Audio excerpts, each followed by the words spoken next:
நாங்க அடுத்த விரிவுரையாக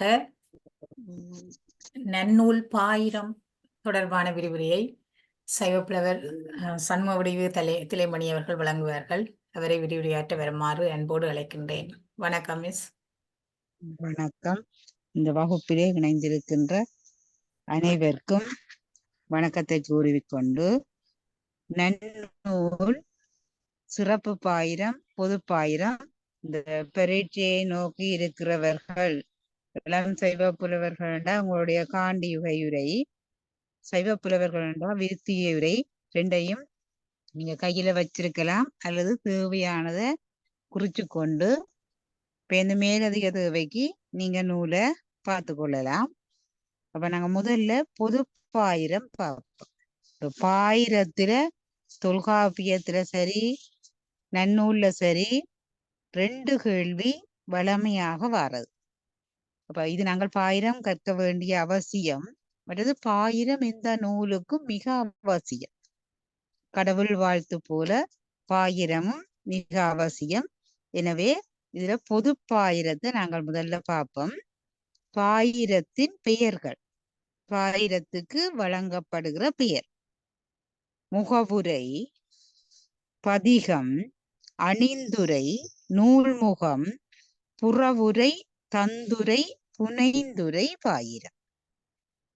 இந்த சூத்திரம் பொது பாயிரத்தின் பெயர்கள் என்று போட்டுட்டு முதலாவது சூத்திரம் பாயிரத்துக்கு வர்ற காரணத்தோட கூடிய பெயர்கள் முன் உணர்த்துறது எது? அதனால அதுக்கு முகவுரை. பதிகம் பல விடயங்களை உள்ளடக்கி தொகுத்து கூறுவதால அதுக்கு பதிகம் என்று பெயர். நூலினது பெருமைகளை விளக்குவதால அதுக்கு நூன்முகம் அணிந்துரை என்று பெயர். நூலினுடைய அமைப்பை கூறுவதாலே முகத்தை காட்டினால்தான் யார் என்பது தெளிவு என்பது போல நூலினுடைய தெளிவை காட்டுவது நூன்முகம் அல்லது முகவுரை என்று நாங்க சொல்லுவோம். மற்றது என்ன சொல்ல போதோ நுதலிய பொருளை அல்லனவற்றை பொருளை கூறாதவற்று வேறு எல்லாவற்றையும் கூறினால் அது புறவுரை எனப்படும். அதற்குள்ள நுதலிய பொருள் அந்த நூலுக்குள்ள என்ன தருகிறதோ அது தந்துரை.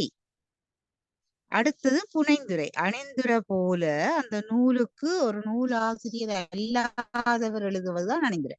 அந்த நூலின் சிறப்பை பற்றி எழுதுவது அணிந்துரை.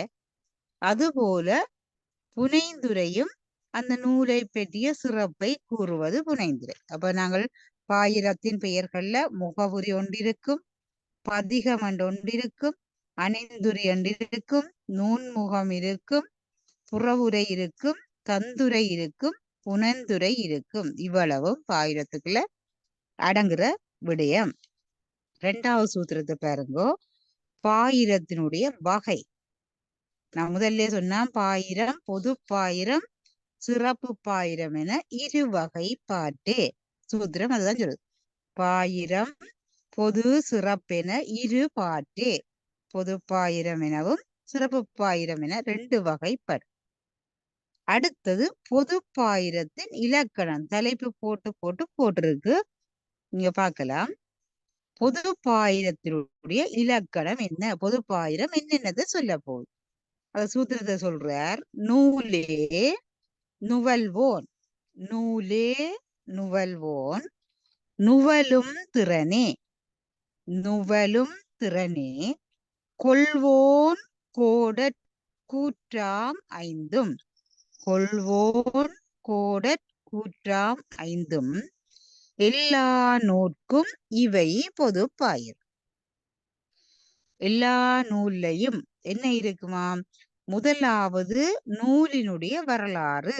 நூலே என்றா நூலினுடைய வரலாறு இருக்கு, இது குறிச்சு கொள்ள வேணும். அடுத்தது நுவல்வோன் என்றால் ஆசிரியர், நூலினுடைய ஆசிரியர், ஆசிரியனுடைய வரலாறு இருக்கு. இப்ப நீங்க இதுல பாத்துறீங்கன்னா ஆசிரியருடைய வரலாறு இருக்கு, சரியா? தொல்காப்பியம் படிக்க தொல்காப்பியற்ற வரலாறு இருக்கும். அப்பதான் பார்க்கணும். அடுத்தது நுவலுந்திறன். அவ்வாசிரியர் அந்த நூலை மாணாக்கர் அல்லது படிப்பவர் எப்படி நாங்க எடுத்துக்கொண்டாலும் சரி, ஆனா ஆசிரியர் என்றேக்க மாணாக்கர் என்றுதான் வர வேணும். சரியா? அது வயதுல கூடியதோ குறைந்ததோ, இது நாங்கள் பல புராண கதைகளை பார்க்கிறோம். அவ்வாசிரியன் நூலை மாணாக்கருக்கு சொல்லுகின்ற வரலாறு. நுவலும் திறனே, சொல்லுகின்ற தன்மை, அது வரலாறு. அடுத்தது கொள்வோன். கொள்வோன்டா யார் படிக்கிறது? மாணாக்கன். அந்த மாணாக்கனை கொள்வோன் என்று சொல்லிருக்க. மாணாக்கனது வரலாறு. அடுத்தது கோடற்கூற்றாம். அவன் கேட்டலின் வரலாறு. மாணாக்கன் எவ்வாறு பாடத்தை கேட்பான். அப்ப இதுல 5 விடயம். இவ்வைந்தும் வரலாற்றையும் விளங்க உணர்த்துவது பொதுப்பாயிரம். அப்ப ஒன்று பாப்பம். நூலே, நுவல்வோன், நுவலும் திறன், கொள்வோன், கோடற்கூற்று. அதுக்கு தமிழ்ல சொல்றேன்னா நூலின் வரலாறு. அந்த சொல்லு சூத்திரத்துல சொல்லிக்க சொல்ல மட்டும் சொல்லி கொண்டு போவோம். இந்த விளக்கம் இருக்கும். நூலினது வரலாறு ஒன்று. 2வது ஆசிரியருடைய வரலாறு. 3வது அவ்வாசிரியர் நூலை மாணாக்கருக்கு சொல்லுகின்ற வரலாறு, அது சொல்லுகின்ற முறை. அடுத்தது மாணாக்கனது வரலாறு, கேட்கின்ற மாணவன், கற்கின்ற மாணவனது வரலாறு. அவன் கேட்டலின் வரலாறு, அவன் எப்படி கேட்கிறான். சரியா? அப்ப அவன் எப்படி கேட்டுக்கொள்றான், அது பின்னால நாங்கள் பார்ப்போம். சரியா? இப்ப நாங்கள் நூலை பற்றி பொதுப்பாயிரத்தின் இலக்கணத்துல பார்த்தோம். அடுத்தது நூலின் வரலாறுண்டா என்னன்னு பார்க்கலாம். அது 4வது சூத்திரத்துல தந்திருக்கிறார். நூலின் இயல்பே நுவலெனின் ஓரிரு பாயிரம் தோற்றி மும்மையின் ஒன்றாய் நாட்பொருள் பயத்தோடு எழுமதம் தழுவி ஐயிரு குற்றமும் அகற்றி அம்மாட்சியோடு எண்ணான்கு உத்தியின் ஓத்து படலம். நூலின் இயல்ப சொல்லவன். ஓத்து படலம் என்னும் உறுப்பினில் சூத்திரம் காண்டிகை விருத்தியாகும் விகற்ப நடை பெறுமே. விகற்ப நடை பெறுமே. நூலுடைய வரலாறு சொல்லிக்க நூலின் இயல்பு சொல்லவர். இயல்புன்னு சொன்னால் நாங்க முதல் பார்த்திருக்கிறோம். முதல் நூல், வழிநூல், சார்பு நூல், இப்படி எல்லாம் பார்க்கறதா நூலினுடைய இயல்பு. நுவலின் ஓரிரு பாயிரம், அது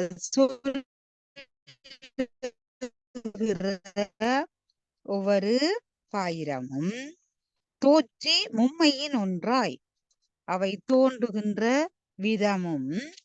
முதல் நூல், வழிநூல், சார்பு நூல் என்று 3 இருக்கு. அவற்றோடு நாட்பொருள் பயத்தல். நாட்பொருள் என்றால் நாங்க முதலும் பார்த்த நாங்கள் அறம், பொருள், இன்பம், வீடு. இந்த நாட்பொருளும் அது.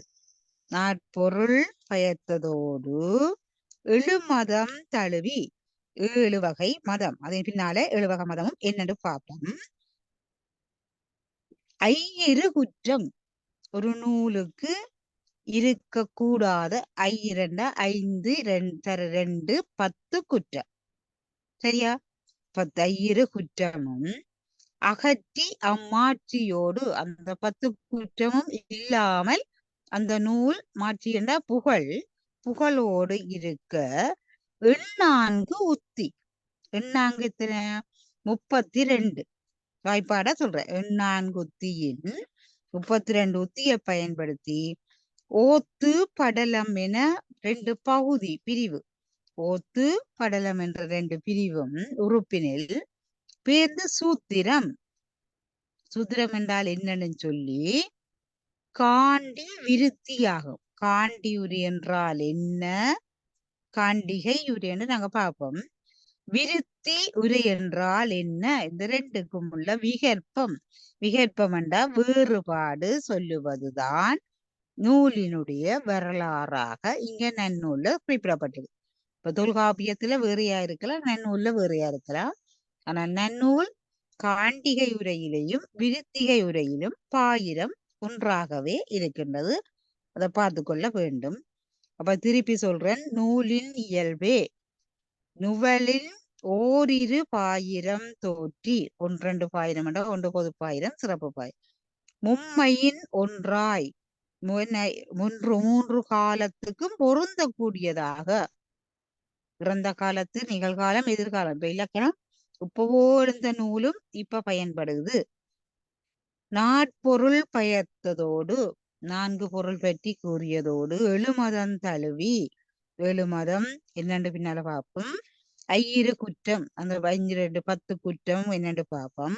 அகற்றி அம்மாட்சியோடு, அப்ப நூலுக்குரிய புகழோடு, 4 உத்தியின் 32 உத்தியோட, ஓத்து படலம் என்ற ரெண்டும் உறுப்பினில் சூத்திரம் என்றா என்ன, காண்டிகையுரி என்றால் என்ன, விருத்தியுரி என்றால் என்ன ஆகும் விகற்ப நடை பெறுமே.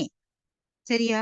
விகற்பம் வேறுபாடு உடைய விகற்பித்த 11 விகற்ப நடைகளையும் பெற்று தரும். சரியா? இதுல 5வது சூத்திரத்தை பாருங்க. நூல்களின் வகை. இது முதல்ல சொன்னான்.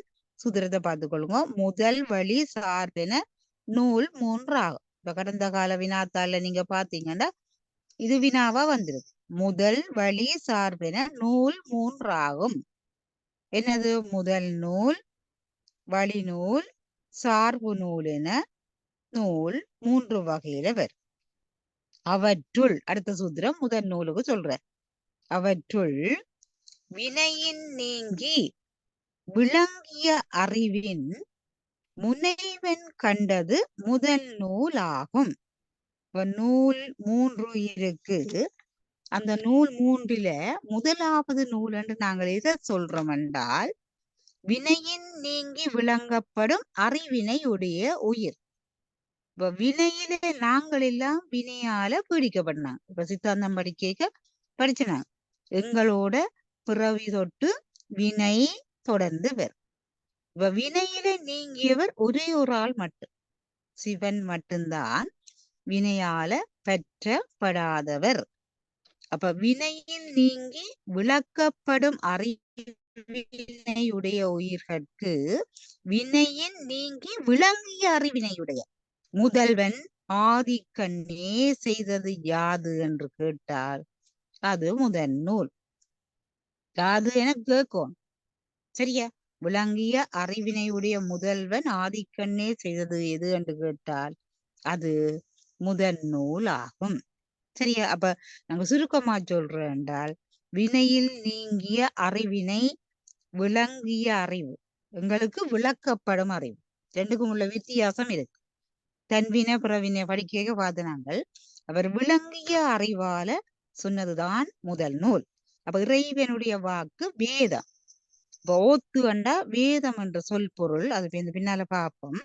அப்ப இறைவன் எங்களுக்கு தந்த வடமொழி நூலண்டா வேதமும் ஆகமமும் முதல் நூலண்டு பார்ப்போம். தமிழண்டா 12 திருமுறைகளும் 14 மெய்கண்ட சாஸ்திரங்களுக்கும் எங்களுக்கு தமிழ்ல நாங்கள் முதல் நூலண்டு போம். அப்ப இங்க முதல் நூலண்டுக்கு விளக்கம். அடுத்தது வழி நூல். முன்னோர் நூலின் முடிவு ஒருங்கு ஒத்து, அதுல பிரிச்சு பார்க்கணும். முன்னோர் நூலின் முடிவு ஒருங்கு ஒத்து பின்னோன் வேண்டும் விகற்பங்கூறி அழியா மரபினது வழி நூல் ஆகும். முன்னோர் நூல் என்று சொன்னா தொன்மையான நூலாக கருதப்படுகின்ற அந்த தொல்லாசிரியரின் நூல்களின் பொருள் முடிவு முழுவதும் ஒத்து, அவர் என்ன சொன்னாரோ அதை அப்படியே சொல்லி. இப்ப நாங்க சிவஞான போதம் படிக்க முதல் நூல் என்று பார்க்கிறோம். சிவஞான சித்தியார படிக்க அருணந்தி சிவாச்சாரிய சொல்றாரு, அவர் என்ன சொன்னாரோ என் மாணவர், அப்ப அவற்ற மாணவர் என்றோ அவர் என்ன சொன்னாரோ அதை அப்படியே சொல்ற. சரியா? முடிவு ஒருங்கு ஒத்து பின்னோன் வேண்டும் விகற்பங்கூறு.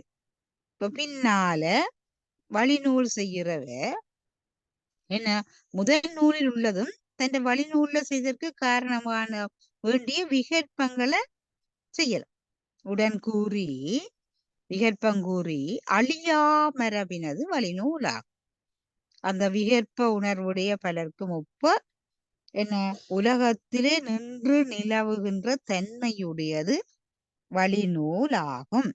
விகற்பம் தேவைப்பட்டால் மட்டும் விகற்பம் குறையும். சரியா? முன்னோர் நூலின் முடிபொருங்கொத்து பின்னோன் வேண்டும் விகற்பங்கூறி அழியாமரபினது வழிநூலாகும். சரியா?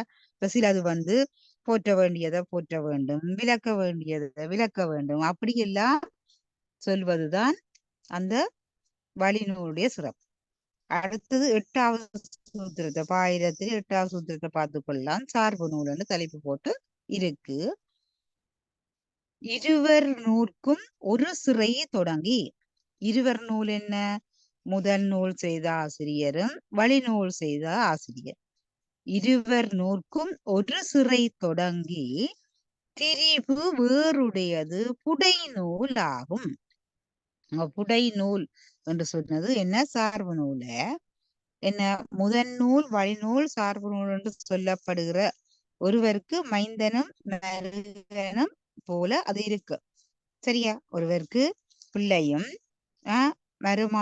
மருமகனுமாக இருக்கிறது. அது ஆனா பண்ண அது எங்களுக்கு தேவையில்லை. அது போல ஒரு நூல் தனக்கு வழிநூலை நோக்கி முதன் நூலாகவும் முதன் நூலை நோக்கினால் வழிநூலாகவும் இருந்து இருதிறத்து நோக்கும் பொருள் மரபு உறவு.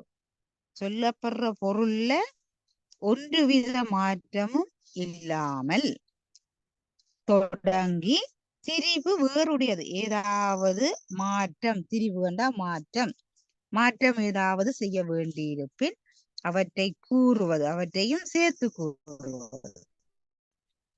மாற்றம் ஏதாவது செய்ய வேண்டின் அதை சேர்த்து, சரியா, அயல் நூல்களை நோக்கி கூறுவதுதான் என்ன? சார்பு நூல் ஆகும்.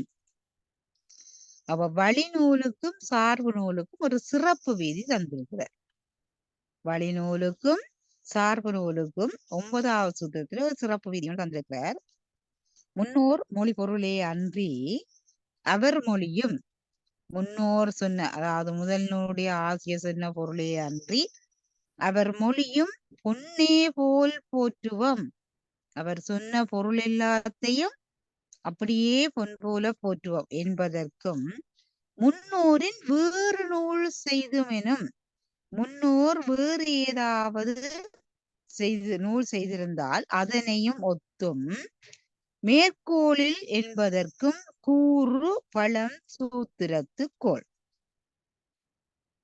வேறு ஏதாவது ஒருபுடைய அல்லது ஒரு கருத்துடைய சொல்லியிருந்தால் ஆசிரிய வசனங்கள் ஒரே வழியாக எடுத்து கூறியிருந்தால் அந்த நூலும் என்ன ஆசிரிய வசனம் இல்லை என்று குற்றம் வந்தால் கூட அவற்றையும் பழஞ்சூத்திரத்தின் தன்மையில நாங்கள் எடுத்து கூறலாம் என்று ஒரு சிறப்பு விதி போட்டுக்கிறார். முன்னோர் மொழி பொருளே அன்றி அவர் மொழியும், இப்ப மொழி என்ன நாங்க சொல்லென்று பார்க்கிறோம். அவர் கூறப்பட்ட விடயத்தை தான் நாங்க சொல்லப்படுது. அவர் சொல்லிய பொருள். சரியா?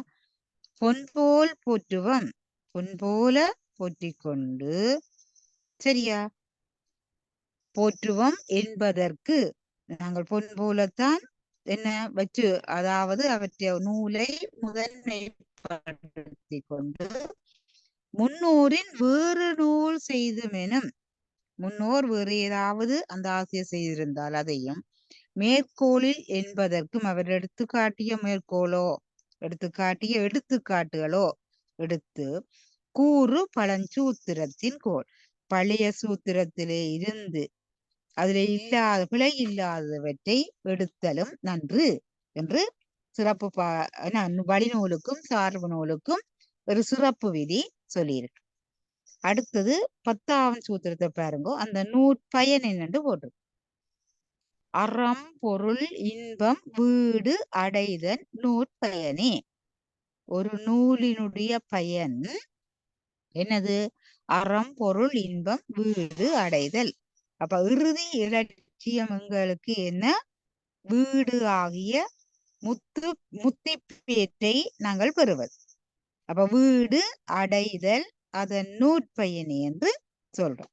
அப்ப நூலை கற்கிறதால ஏற்படுற பயன். இப்ப நாங்கள் எல்லாருமே இந்த நூல்களை படிக்கிறோம் என்றால் இது எங்களுக்கு ஆன்ம ஈடேற்றத்தை தருகின்ற நூல். சரியா? அடுத்தது 7 மதம். 7 மதமும் என்னன்னு சொல்ல போறேன். மதம் என்றா நாங்கள் சமயம் என்று அங்க பாக்குறல. சரியா? 7 வகை மதமே நாங்க சொல்லப்படுற 7 வகை என்ற 7 வகை மதம். உடன்படல் ஒன்று என்ன? இப்ப நாங்க சொன்னோமே முதல் நூல் வழி நூல் சார்பு நூல் வரைக்க அதிலே அந்த நூலுக்கு ஒத்த வகையில உடன்படல், மறுத்தல், பிறர் தம் மதமேற்கொண்டு களைவல், பிற தம் மதமேற்கொண்டு களை வீரதா அதனால் நாட்டி தனாது நிறுப்பி அதனால நிறுத்தி இருவர் மாறுகோள் ஒரு தலை துணிவே பிறர் நூற்குற்றம் காட்டல் என பிறிதொடு படா அன் தன் மதங்குழலே.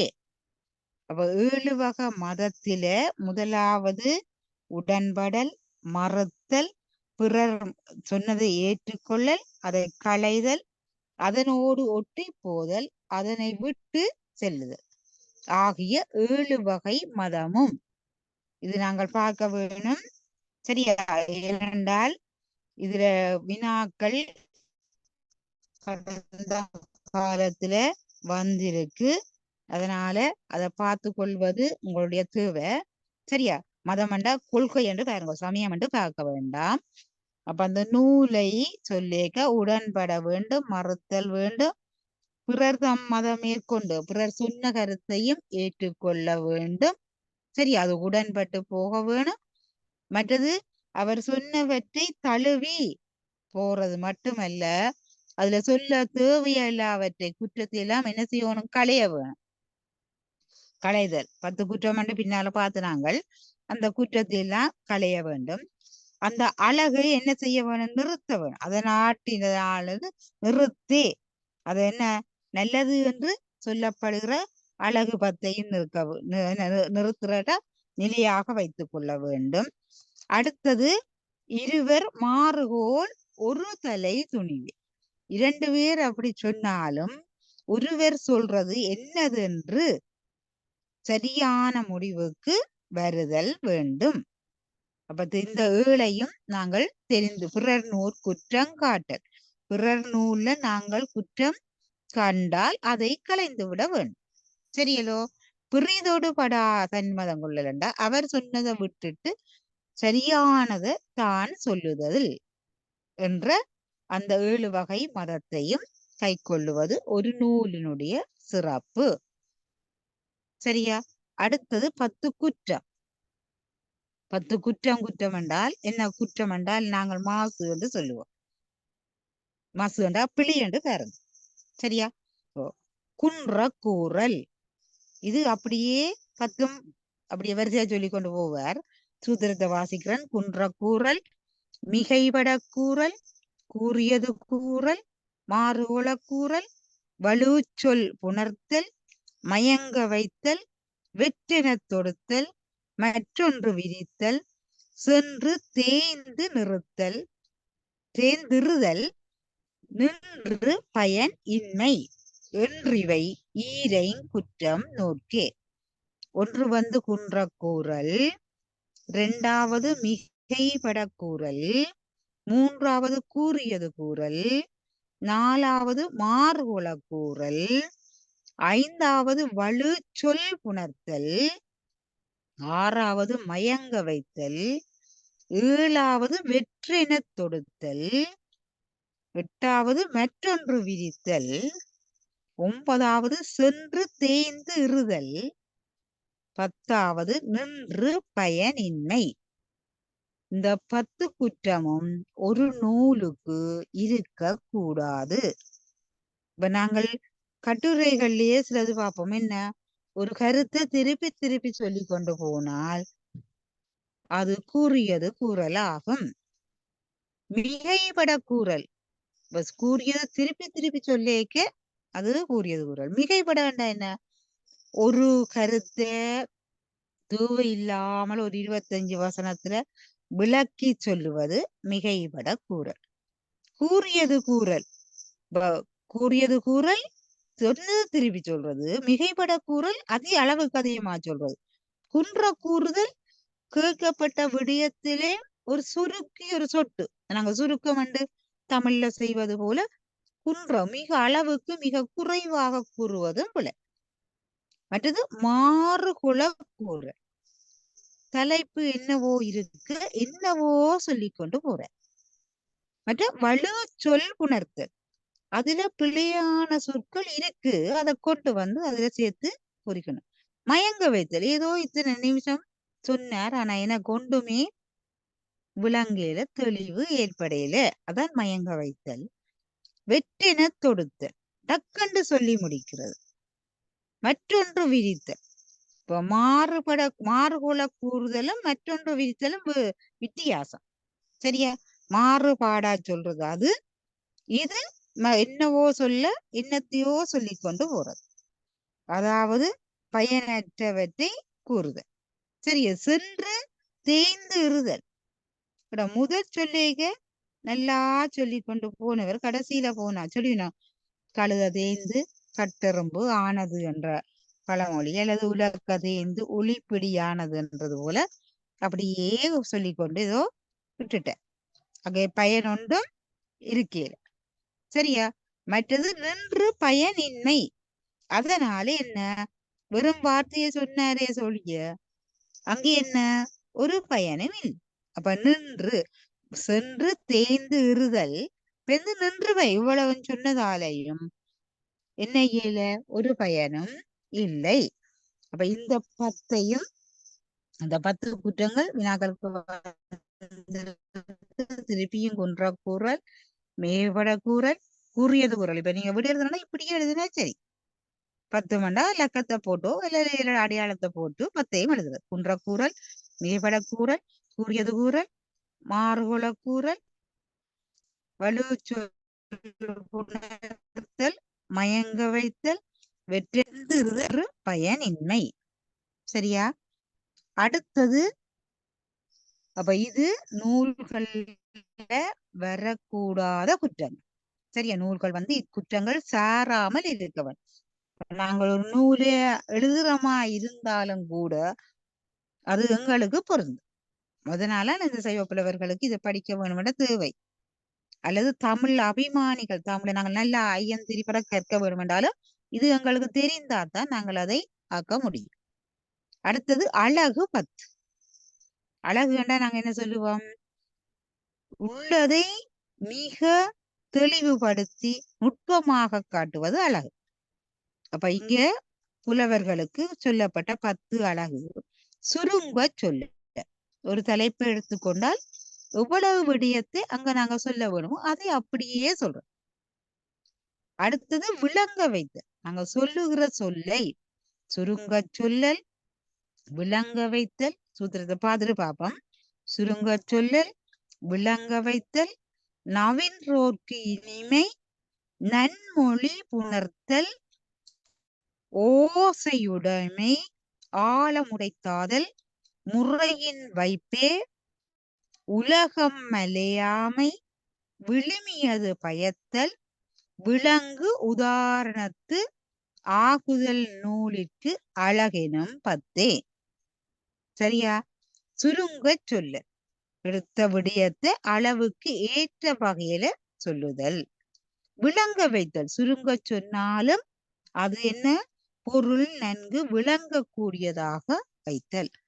நவின்றோர்க்கு இனிமை, அங்க நவில்ல நாங்க சொல்லுதல் யாரோ ஒரு ஆள் கேட்க போய், அப்ப நாங்க சொல்லிக்கொண்டு போக கேட்போர்க்கு அது இனிமை பயக்கணும், தெவிட்டாமல் இருக்க வேணும்.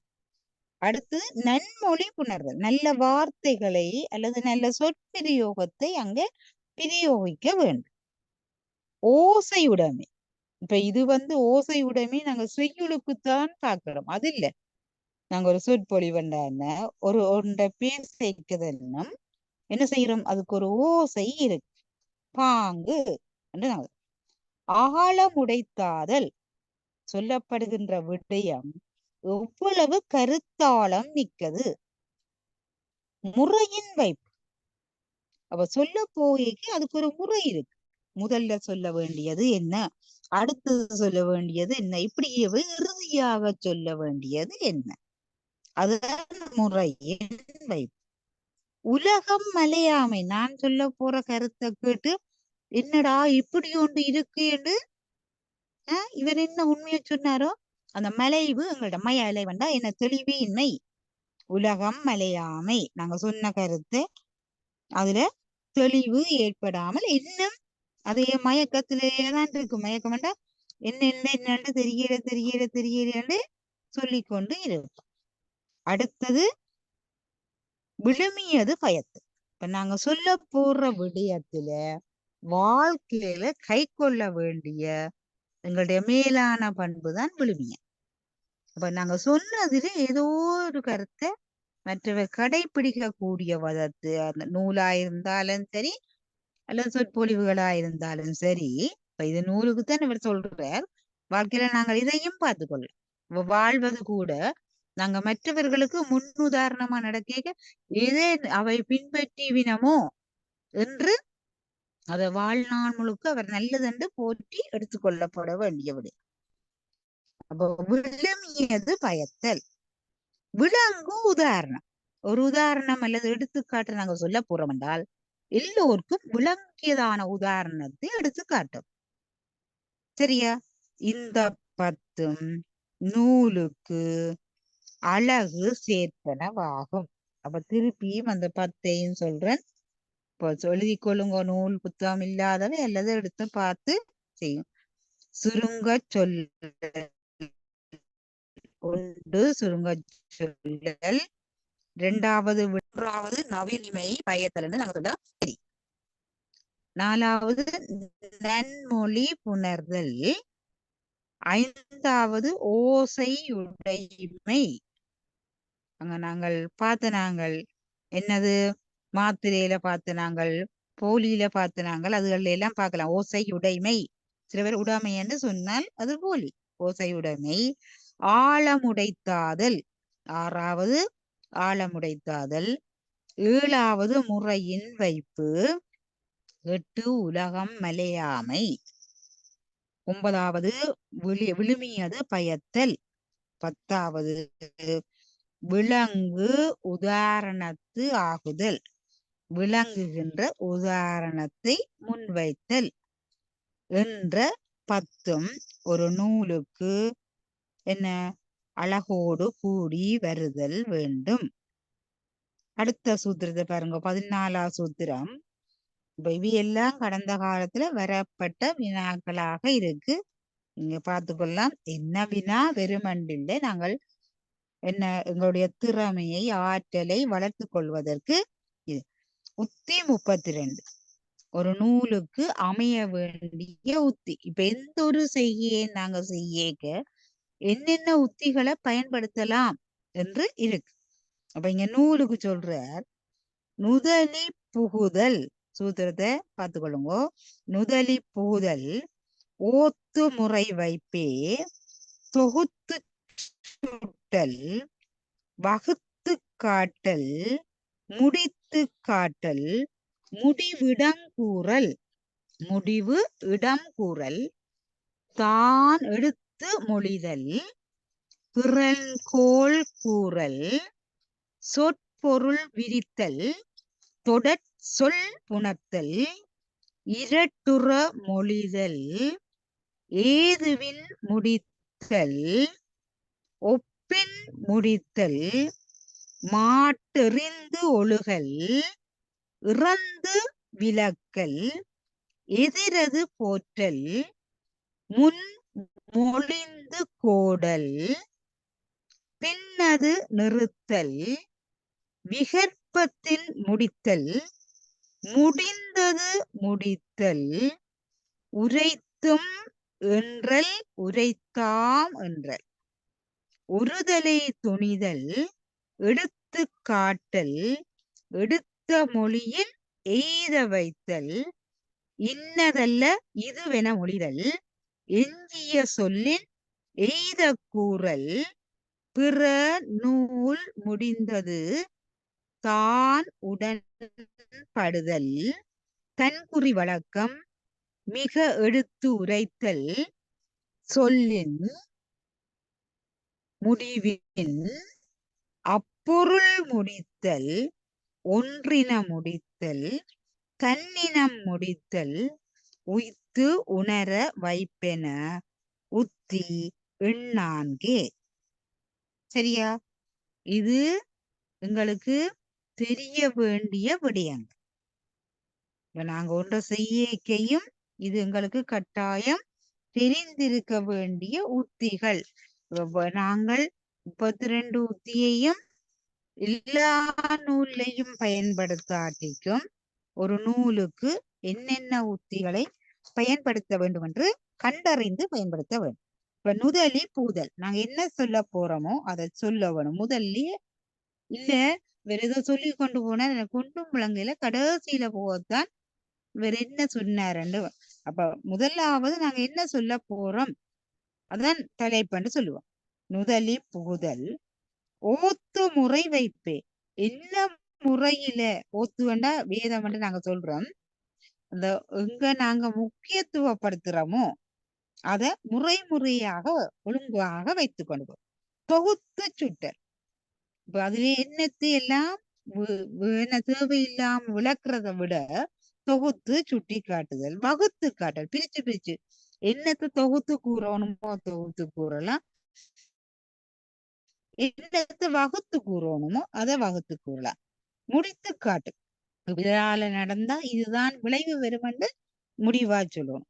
மற்ற முடிவிடம் கூறல் எப்படி நடந்தால் என்னத்துல போய் முடிவும் அந்த முடிவு பெறும் அதான் முடிவிடம் கூறல். தான் எடுத்து முடிதல். இப்ப புலவர் தான் எடுத்து சொல்ல வேண்டிய விடயத்தை தானே கூறுதல். பிறல் கோல் கூறல். பிறல் நூல்ல இருந்து எடுத்துக்காட்டையும் கூறலாம். பிறன்கோட் கூறல். சொற்பொருள் விரித்தல். அந்த நூல்ல ஒவ்வொரு சொல்லுக்கும் பொருள் விளங்க வைக்கவன். தொடல் சொல் தொடராக வார சொற்களை கூட புணர்த்தல் வேண்டும். இது கட்டாயம் ஒரு நூலுக்கு அழகு. இரட்டுற மொழிதல். இது நாங்கள் அணிபாகிகையும் பார்த்துறாங்க. என்ன ஒரு சொல்லோ அல்லது தொடரோ ஒரு பாடலோ என்ன ரெண்டு பொருள் ரெண்டுக்கு மேற்பட்ட பொருளை குறிக்கிறது சிலேடி அணி என்று பார்த்துறாங்க. அதான் இங்க இரட்டுற மொழிதல். ஏதுவின் முடித்தல். ஏது என்ற காரணம் ஏதோ ஒரு இந்த காரியத்துக்கு ஒரு காரணம் இருக்கு. ஒப்பின் முடித்தல் எடுத்துக்கொண்ட விடயத்துக்கும் முடிவுக்கும் சரியாக இருக்கும். ஒப்பின் முடித்தல். மாற்றறிந்து ஒழுகல். இது என்ன விலங்கிலேயே என்ன சொல்லி இருக்கே மாடு கண்டா நாங்கள் செல்வம் என்று பார்ப்போம். அங்க மாடு கண்டா குற்றம் என்ற பொருளையும் வரும். அப்ப இது என்னண்டு அந்த குற்றத்தை இல்லாம நல்லதை எடுத்து சொல்ல ஒழுகல். மாற்றறிந்து ஒழுகல். சொல்லப்படுற விடயத்தில இருந்து அங்க விழுமிய மாதிரி இங்க இருக்கும். மற்றது இறந்து விலக்கல். அதாவது பெரும்பாலானவற்றை இறந்த காலத்துல சொல்லாமல் எதிர்காலத்துல சொல்லுவது. அதான் ரெண்டும் ஒரு தொடரா சொல்லி இறந்து விலக்கல் எதிரது போற்று. இறந்த காலத்துல இப்படி நடந்ததுன்னு சொல்றதை விட எதிர்காலத்துல நடக்கும் என்று சொல்ற மாதிரி இறந்து விலக்கல் எதிரது போற்றல். முன்மொழிந்து கூட என்ன முன்னர் இப்படி சொல்லி இருக்கு அது போல என்ன சொன்னால் அது நடைபெறும். பின் அது நிறுத்தல். கட்டாயம் இது இப்படித்தான் நடக்கலாம் என்று என்ன இன்னும் நாங்க சொல்றோம் இல்லையே அறம் பொருள் இன்பத்தை சரியாக நாங்க கை கொண்டால் வீடு தானாக வரும் என்றது. விகற்பத்தின் முடித்தல். விகற்பம் என்றால் மாறுபாட்டில கொண்டையும் முடிக்கலாம் அல்லது முடிந்தது முடித்தலே முடிக்கலாம். ரெண்டையும் பக்கத்தான் காடு. விகற்பத்திலையும் முடிக்கலாம். சில கற்பனை கதைகள்ல கொண்டு அப்படியே முடிவினா நீங்கள் எந்த முடிவையும் எடுத்துக்கொள்ளலாம். அடுத்தது உரைத்து உரைத்தும் என்றல். என்ன இப்படி சொல்லி இருக்கன்னு சொல்லலாம், உரைத்து தான் சொல்றேன்னு சொல்லலாம், உரைத்தாம். முன்னோர் இப்படி சொல்லியிருக்காரு. என்மனார் புலவர் என்று சொல்லி இருக்கே, உரைத்தாம் என்றல். ஒருதலை துணிதல், ஏதோ ஒரு முடிவுக்குத்தான் சொல்றது, பலதை சொல்றல. மற்ற எடுத்துக்காட்டு, அதுக்கான எடுத்துக்காட்டு உதாரணங்கள் சொல்ல வேணும். எடுத்த மொழியில் எய்த வைத்தல், நாங்க சொல்ல போற மொழியிலேயே அந்த இலக்கை எய்கிற வகையில, அடைகிற வகையில சொல்ல வேணும். இன்னது அல்லது இது வேணும் மொழிதல். இப்ப நான் முதல் சொல்லி போட்டு இது இல்லை இது இல்லை இதுதான் என்று திருப்பி சொல்லக்கூடாது. இன்னது அல்லது இதுவென மொழிதல். அவ அங்க ரெட்ட பொருள்பட இல்லாமல் இதுதான் என்ற ஒரு திடமான முடிவுக்கு எஞ்சிய சொல்லில் எய்த கூறல். இப்ப எஞ்சி நான் அங்க சொல்ல போறது என்னன்றது என்ன முடிவாக எய்தல்னா அங்க அதுவும் முடிவுதான். எய்த நீங்க கற்பனையில பண்ணி பாருங்க, அதுதான் கூறு. அதுபடி இலக்கியம் அமைஞ்சிருக்கணும் முடிவாக. பிறர் நூல் முடித்தது, பிறர் நூல்ல சொன்னதையும் தான் உடன்பட. அவர் அப்படி சொல்லி இருக்கிறாருன்னு சொன்னால், இல்ல அது சொல்லி இருக்கிறது பிழையண்டு, பிழையானது வேற இருக்கு, அதான் அங்க குற்றம் நாங்க பார்த்த நாங்கள். இங்க தான் உடன்பட்டு அவர் இந்த காரணத்தினாலதான் இப்படி சொல்றார். தன்குறி வழக்கம், ஒரு புலவன் தன்னுடைய நடைக்கு ஏற்ப அப்படியே உத்திய கொண்டு போவார். அப்ப தன்குறி வழக்கம்.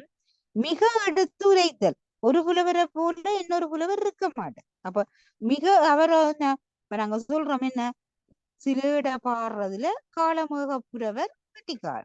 அப்ப அவர் தன்குறி வழக்கம் மிக எடுத்துரை. சொல்லின் முடிவில், சொல்ல போற சொல்லின் முடிவில அப்பொருளையே முடித்து காட்டு.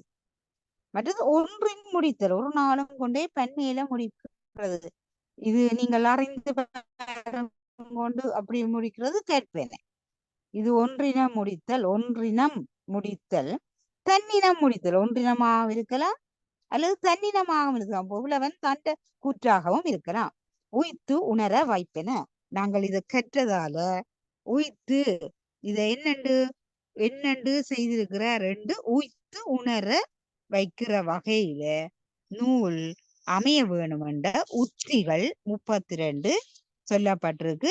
இந்த சூத்திரத்தை பார்த்தீங்கன்னா இந்த 32 இருக்கு. நூலில் புகுதல், ஓத்து முறை வைத்து, தொகுத்து சுட்டல், வகுத்து காட்டல், முடித்து காட்டல், முடிவுடங்கூறல், தான் எடுத்து மொழிதல், பிறன்கோட்கூறல், சொற்பொருள் விரித்தல், தொடர் சொல் புணர்த்தல், இரட்டுற மொழிதல், ஏதுவின் முடித்தல், ஒப்பின் முடித்தல், மாட்டறிந்து ஒழுகல், இறந்து விளக்கல், எதிரது போற்றல், மொழிந்து கூடல், பின்னது நிறுத்தல், விகற்பத்தின் முடித்தல், முடிந்தது முடித்தல், உரைத்துமென்றல், உரைத்தாமென்றல், ஒருதலை துணிதல், எடுத்து காட்டல், எடுத்த மொழியில் எய்த வைத்தல், இன்னதல்ல இதுவென மொழிதல், எஞ்சிய சொல்லில் எய்த கூறல், பிறல் நூல் முடித்தது தான் உடன்படல், தன்குறி வழக்கம்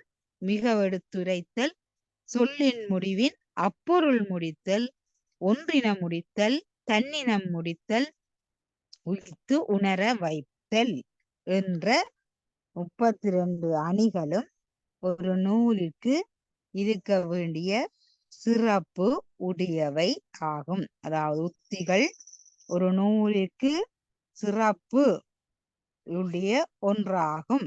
சரியா?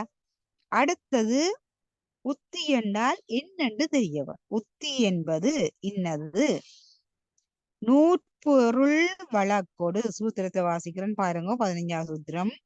நூற்பொருள் வழக்கோடு வாய்ப்ப காட்டி ஏற்புலி அறிந்து இதற்கு இவ்வகையாமென தகும் வகை செறுத்துதல் தந்திர உத்தி. அதாவது நூற்பொருள் வழக்கு, நூலுக்கு ஒரு நூலுக்கு ஒரு இலக்கண நூல் என்று எடுத்துக்கொண்டால் அது உணர்த்தப்படும் பொருளை நூல் வழக்கோடும் உலக வழக்கோடும் பொருத்தக்கூடியதாக இருக்க வேண்டும்.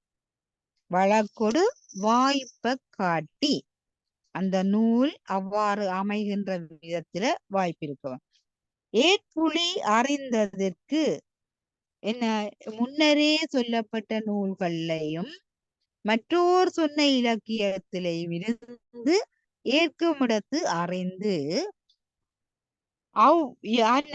அறிதற்கு இவ்வகையாம் அறிந்தற்கு ஏதுவாக இந்த நூல் அல்ல நான் சொல்லப்படுகிற வகை சரி என்று யாமென இவ்வகை யாமென தகும் வகை செலுத்துதல் அந்த வகையிலேயே இந்த நூலை சொல்லிக் கொண்டு போறது. இந்த இடத்திற்கு இந்த வகையில இவ்வாறுதான் சொல்லத்தக்க வகை என்று செலுத்துவதுதான் தந்திர உத்தி. நாங்க சொல்றோம் ஆடுகிற மாட்டை ஆடித்தான் கறக்க வேண்டும், பாடுகிற மாட்டை பாடித்தான். அதற்கு ஒவ்வொரு உத்திகள் இருக்கு. அதத்தை இங்க என்னன்னு சொல்லியிருக்க. அடுத்தது ஓத்து இன்னது என்பது. ஓத்து வேண்டா வேதம் என்று சொன்னான். இங்க என்ன ஒத்த தன்மை உடையது. சரியா? ஓத்து இன்ன என்பதற்கு உதாரணம் மாதிரி அந்த சூத்திரத்தை சொல்றார். நேரின மணியை நிரல்பட வைத்தாங்கு. இப்ப நாங்க முத்து மாலைகளை பார்த்திருக்கிறோம். ஓரின மணியை நிரல்பட வைத்தாங்க. ஒரு சாதியுள்ள மணிகளை அப்படியே ஒரு பக்கமாவே வச்சு கொண்டு போக. ஓரின பொருளை ஒரு வழி வைப்பது ஓத்தென மொழிவ உயர்மொழி புலவர். இங்க உயர்மொழி புலவர் சொல்றாரு. நான் முன்னோர் சொல்றேன். முன்னோர்கள் சரியோ எப்படி செய்வார்கள் என்றால் ஒரு சாதியாயுள்ள மணிகளை முறையே பதித்தாற் போலவும் ஒரு சாதியாயுள்ள பொருள்களை ஒரு வழிபட கூறுவதும், ஒரு வழி என்ற ஒரே முறையில கூறுவதும் ஓத்து உறுப்பாகும். ஓத்து உறுப்பு ஆகும். சரியா? இருவகை, அதுல 4 உறுப்பினுள் ஓத்துறுப்பு ஒன்று. சரியல்ல? இப்ப நாங்க பார்த்தோம் ஓத்து வேண்டா என்னண்டு. அப்ப இன்ன அமைப்பிலதான் ஒத்து இருத்தல், அதுதான் ஓத்து. அடுத்தது படலம் இன்ன என்பது ஒரு நெறியின்றி விரவிய பொருளா.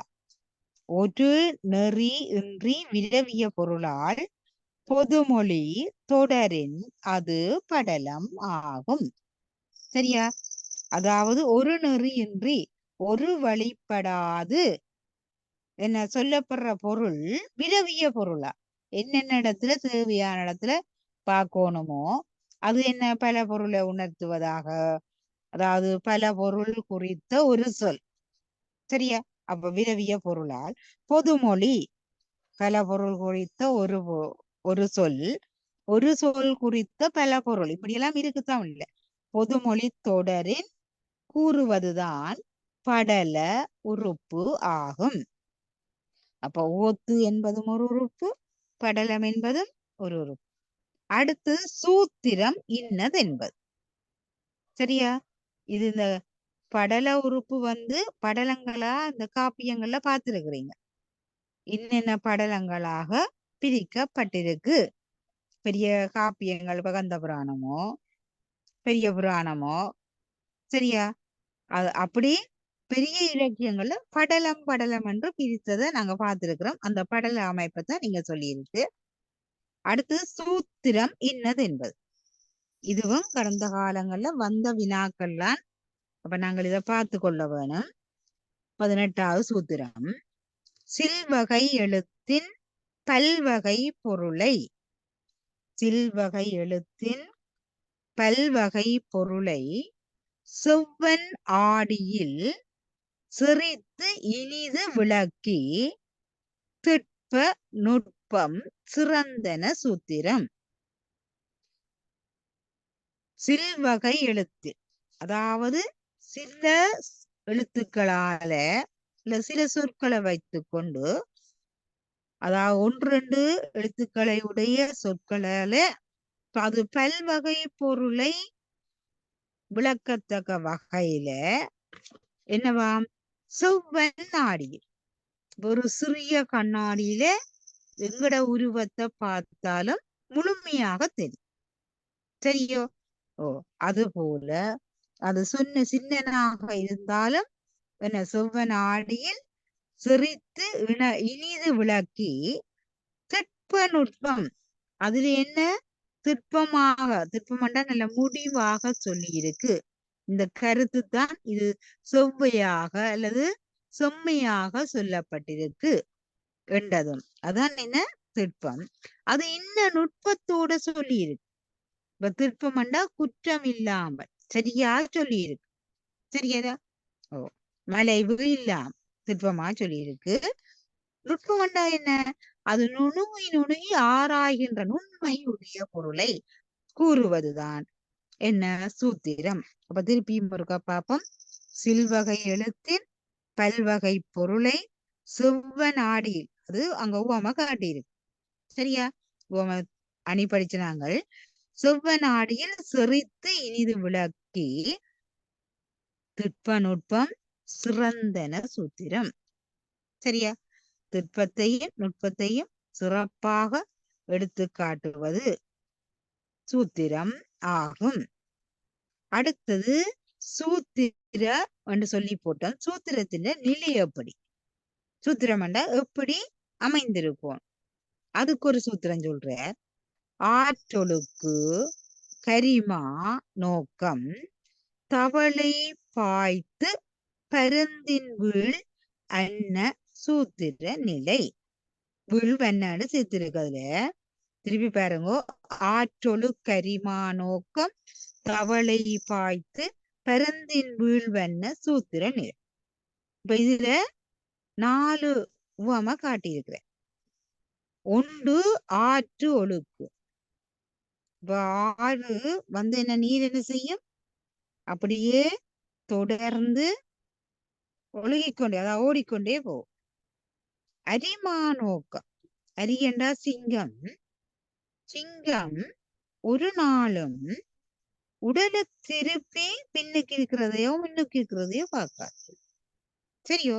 உடலை திருப்பாமல் தான் முன்னுக்கும் பின்னுக்கும் என்ன இருக்கிறதுன்றதை அது பார்த்துக்கொள்ளும். அதுபோல ஒரு சூத்திரம் முன்னும் பின்னும் என்ன இருக்குன்றதை பார்ப்போம். ஆற்றலுக்கு போல அப்படியே ஆற்று தண்ணீர் இடையறாம ஒரு அடைப்பும் இல்லாம அல்லது பைப்புல வர தண்ணி. சரியா? அந்த காலத்து 6 உதாரணமா சொல்லியிருக்கு. இப்ப நாங்க பைப்புல வர தண்ணியே பார்க்கலாம். ஆற்றொழுக்கு அரிமா நோக்கம் தவளை பாயுது. தவளை என்ன செய்யும்? தத்தி தத்தி பாயும். சரியா? அது போல அது என்ன செய்யும்? இதுல இருந்து என்ன அங்கால பாய்ந்து போகும். அது போல பருந்தின் வீழ்வென்ன சூத்திரம். பருந்தின் இயல்பு என்ன செய்யும்? பருந்து அந்த ஒவ்வொன்றுக்கும் உதாரண சூத்திரம் இதுல போட்டிருக்கு.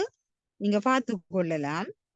அரிமானோகம் 19ஆம் சூத்திரத்திலையும் சரியா? ஆற்றொழுக்கு 291 சூத்திரத்திலும் சரியா?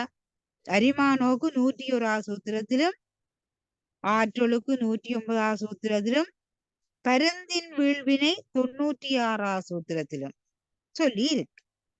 அப்ப இது போல என்ன சூத்திரம் 4 வகையில அமைந்திருக்கு. சூத்திரத்தின நிலை காணப்படும். அடுத்தது சூத்திரத்தினுடைய வகை. சூத்திரத்தினுடைய வகையை 6 வகையில சொல்ற. தொண்டா முதலாவது 20ஆவது சூத்திரத்தை பாருங்க. சூத்திரத்தின் வகை பிண்டம் தொகை வகை குறியே செய்கை கொண்டியல் புறநடை கூற்றன சூத்திரம். பிண்டம் தொகை வகை குறியே செய்கை கொண்டியல் புறநடை கூற்றன சூத்திரம். என்னவாம்? முதலாவது பிண்டம் எனவும், முதலாவது பிண்டம், 2வது தொகை, 3வது வகை, 4வது குறி, 5வது செய்கை, 6வது என்ன அதன் இயல்பை கொண்டிருத்தல், மற்றது புறநடை கூற்று என்று சூத்திரங்கள் என்ன செய்து அமைந்து இருக்கும். இதுக்கும் பிண்டத்துக்கு தந்திருக்கு சூத்திரத்தின் எண்ணிக்கை. நீங்க எந்த சூத்திரத்தை பார்த்தால் பிண்டத்தை கண்டுகொள்ளலாம். சரியா? பிண்டித்தும் அல்லது தொகுத்தும் வகுத்தும் பொருளை சொல்றது பிண்ட சூத்திரம். சரியா? தொகையா சொன்னா தொகை சூத்திரம், பிரிச்சு பிரிச்சு தந்தால் அது வகை சூத்திரம். செய்க சூத்திரம் என்றா அதை சிறப்பித்து செய்து காட்டி செய்கையான இப்ப பதத்துல நாங்க படிக்க இந்த செய்க சூத்திரம் பார்த்துருக்கு. அப்ப செய்து காட்டுவது. சரியா? புறநட சூத்திரம் உங்கள்கிட்ட இருக்கு. எத்தனையோ சூத்திரத்துல புறநட சூத்திரம் இருக்கு. அப்ப இவையெல்லாம் சூத்திரத்தினுடைய வகைக்குள்ளே அடங்கும். பிண்டம் தொகை வகை குறியே செய்கை. பிண்டமும் தொகையும் வகையும் குறியும் செய்கையும் என்ன புறநடை கூற்றன சூத்திரம். புறநடையும் உடையது இந்த சூத்திரம். முடிக்கவா மிஸ்? 9 காலம் ஆகுது. உங்களோட விருப்பம் மிஸ், உங்களோட விருப்பம். சரி, அப்ப இன்னும் ஒரு 2 சூத்திரம் பார்த்துட்டு என்ன முடிக்கிறோம். அடுத்தது உரையின் பொது விலக்கணம். இப்ப நாங்கள் ஒரு சூத்திரமோ ஒரு பாடலுக்கோ உரை எழுதுவோம். அப்ப உரையின் பொது இலக்கணம் எப்படி இருக்க வேணும்? பாடங் கருத்தே சொல்வகை சொற்பொருள் தொகுத்து உரை உதாரணம் வினாவிடை விசேடம் விரிவு அதிகாரம் துணிவு பயனோடு ஆசிரிய வசனம் என்று ஈரேழுரையே. ஈரேழு எத்தனை? 14. சரியா? அப்ப 14 வகையில ஒரு செய்யுளுக்கு உரை அமைந்திருக்கலாம். பாடம் கருத்தே. சரியா? நாங்கள் ஒரு செய்யுளண்டா அது என்ன பாடத்தை உரைக்குது. சரியா? கருத்து எந்த கருத்தை சொல்லுது. சொல்வகை எந்த வகையான சொற்களால சொல்லப்படுகிறது. சொல்லப்படுகிற பொருள் என்ன சொற்பொருள். அதுக்கு இப்ப சொல்லிக்க செய்யுளா இருந்தால் அதுல பதவுரை போட்டிருக்கு. என்ன பதவுரை போட்டு அதுக்கு சொற்பொருள் என்பது பதவுரியத்தை நாங்க சொற்பொருள் அப்படிங்க தந்திருக்கு. தொகுத்துரை. தொகுத்துரை என்றா என்ன? நாங்க பொழிப்புரி என்று பார்ப்போம். அதான் தொகுத்துரை. உதாரணம். இப்ப சில செய்யுள்களை உதாரணம் தந்திருந்தால் அந்த உதாரணம். மற்றது வினா விடை. சில செய்யுள்கள்ல வினாவா இருக்கும். இன்னொரு இப்ப வினாவன்பா நாங்க படிச்சிருக்கிறோம், அது வினாவா இருக்கு, அது விடையும் அங்க வரும். மற்றது அல்லது உண்மை விளக்கத்துல பார்த்துனாங்க மாணவன் குருவிட்ட கேட்கிற வினாவும் விடை. விசேடம் அதுல சிறப்பு என்ன இருக்கும், விரிவு என்ன இருக்கும், அதிகாரம் என்ன இருக்கும், துணிவு என்ன இருக்கும், அந்த பாடலையோ செய்யுளையோ அல்லது நூலை படிக்கிறதால என்ன பயன் இருக்கும். அடுத்தது ஆசிரிய வசனம் என்று அதுல என்ன சொல்லப்பட்டிருக்கு. அதாவது தற்கூற்றாக அந்த நூல் ஆசிரியர் என்னத்தை புகட்ட வந்த. இப்படி எத்தனை 7 14 உரை தந்திருக்கு. சரியா? பாடம் கருத்தே சொல்வகை சொற்பொருள் தொகுத்துரை உதாரணம் வினா விடை விசேடம் விரிவு அதிகாரம் துணிவு பயன் ஆசிரிய வசனம் என்று 14. சரியா? இதை நீங்கள் பார்த்து கொள்ள வேண்டும். கடந்த காலத்துல வரப்பட்ட வினாக்களோட ஒத்து பார்க்க வேணும். அடுத்ததுதான் நாங்க இப்ப கற்றுக்கொண்டிருக்கிற இளஞ்சைவ புலவர்கள் படிக்கிற காண்டிகை உரை, சைவ புலவர் கற்றுக்கொண்டிருக்கிற விருத்திகை உரை. அது விருத்தி உரை. சரியா? காண்டிகை உரை என்றால் என்ன? கருத்து சூத்திரத்தை வாசிக்கிறேன்னு பாருங்கோ.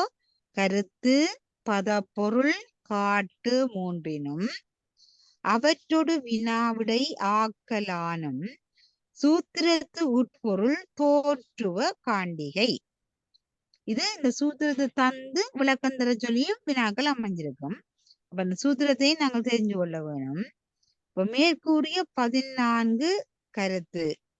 சரியோ? அதுல கருத்துரை பதப்பொருள் எடுக்கலாம். கருத்து பதப்பொருள் காட்டு கண்டா என்ன? எடுத்துக்காட்டு அல்லது உதாரணம். இந்த 3ஓட சரியா? அவற்றோடு வினா விடை ஆக்கலானும் மேற்கூறிய கருத்து பதப்பொருள் உதாரணம் மூன்றோட வினாவும் விடையும் என்ற ரெண்டினையும் சேர்த்து சொல்லுவதால் உரைத்தலால் அது என்னது? காண்டிகை உரை எனப்பட்டது. அவ காண்டிய உரையில 5 இருக்கு. கருத்துர, பதப்பொருள், உதாரணம், வினா, விடை. அடுத்தது விரித்தி உரை இன்னதென்பது. ரெண்டையும் ஒத்து பார்த்தா ரெண்டுக்கும் உள்ள வித்தியாசம், ரெண்டுக்கும் உள்ள வேறுபாடுன்னு சைவ புலவருக்கு தெளிவாறது. விருத்தி உரை இன்னதென்பது சூத்திரத்து உட்பொருள் அன்றியும், அந்த சூத்திரத்தில சொல்லப்படுற, இப்ப நாங்க என்ன தொல்காப்பியத்திலேயோ நன்னூல்லையோ சூத்திரம் அல்லது சிவஞான போதத்தில சூத்திரம் பார்த்து கொண்டு போறோம். இப்ப சூத்திரத்து உட்பொருள் அன்றியும் ஆண்டைக்கு இன்றியமையா யாவையும் விளங்க தன்னுரையானும் பிற நூலானும் ஐயம் அகல ஐங்காண்டிகை உறுப்பொடு மெய்யினை எஞ்சாது இசைப்பது விருத்தி உரை ஆகும். சரியோ? காண்டிக உரையில நாங்க பார்த்த நாங்கள் 5 உறுப்பு இருக்கு. கருத்துர, பதப்பொருள், எடுத்துக்காட்டு, வினா, விடை. இந்த 5ஓட சூத்திரத்து உட்பொருள் அன்றியும், சூத்திரத்தில சொல்லப்படுகிற உட்பொருளோடு கட்டாயம் சூத்திரத்தில சொல்ற பொருள் சொல்ல வேணும். அன்றியும் ஆண்டைக்கு இன்றியமையாது. ஆண்டின்னு சொன்னா நாங்க தேவைக்கு ஏற்ப விளக்க வேணுமா இருந்தால் இன்றியமையாமை யாவையும் விளங்க, கட்டாயம் விளக்குறதுக்கு என்னென்ன தேவையோ இன்றியமையாதது கட்டாயம் என்று பார்க்கணும். பொருள்கள் யாவையும் விளங்க தானுரைக்கும் உரை, ஆசிரியன், நூலாசிரியன் அல்லது புலவன் தான் உரைக்கும் உரையானும் ஆசிரிய வசனம். ஆசிரிய வசனம் என்றா என்ன? வேற நூல்ல நூலாசிரியர் சொல்ற வசனத்தை கொண்டு வந்து, அப்படியே பாடல்களா இருந்தாலும் எடுத்து கொண்டு வந்து சொல்லுவதுதான் விருத்தி உரை. ஏன் அதை சொல்றார்? ஐயம் தீர. என்ன? அதாவது உறுப்பொடு மெய்யினை எஞ்சாது இசைப்பது என்ன? உண்மையே சரியா மெய்மை பொருளை விரித்து உரைக்கணும். அதனாலதான் அதுக்கு ஐயம் தீர. சுருக்கமா சொன்னா ஐயம் வந்துடும். ஐயம்னா சந்தேகம். இங்க விச்சின்னு பாக்குறல ஐயத்துக்கு 2 பொருள். அப்ப அந்த ஐயம் தீர சுருங்காது. ஒரு நாளும் சுருக்கமா சொன்னா எங்களுக்கு விளங்கலைன்னு சொல்றதை விட ஆசிரியர் என்ன செய்யறாராம்?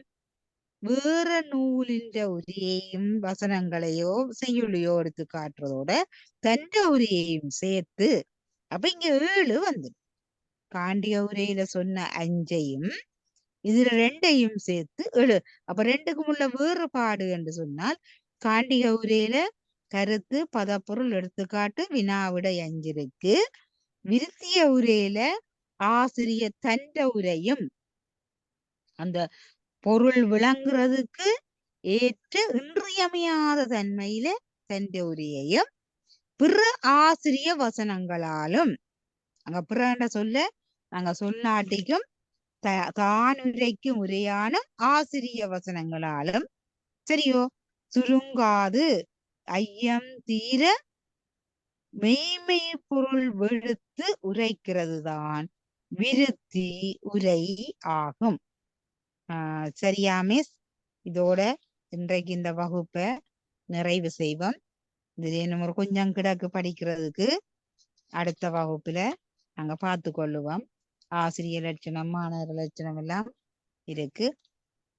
கமலா மிஸ் சரியா? ஆனந்தி அம்மாவை காணல. நன்றி நன்றி சண்முக வடிவு தில்லமணி அம்மையார் அவர்களே. இதுவரையும் 1000 விளக்கங்களை அளித்த அவர்களுக்கு சைவப்புலவர் சங்கத்தின் சார்பிலும் பயனாளிகள் சார்பிலும் நன்றிகளை தெரிவித்துக் கொள்கின்றேன். நன்றி மிஸ். நன்றி எல்லோருக்கும் நன்றி. எங்களை